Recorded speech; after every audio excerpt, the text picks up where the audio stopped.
ondoren belarriak prest izan ditugu eta ahoak bizi. Orain euskarari klik egiteko unea iritsi zaigu. Egiten duguna egiten dugula.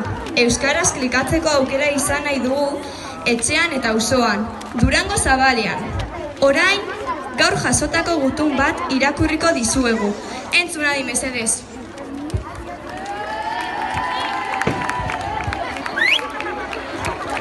Kaixo lagun, klika nazazu barrean,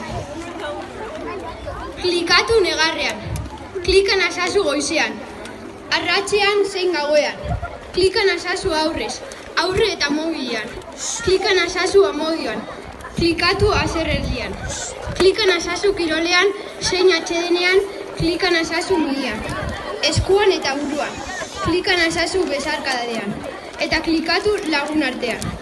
Elkar klika ezagun bihotzean. Nik zu asko klikatzen zaitut. Zeure laguna den euskera, eta erain dena batera.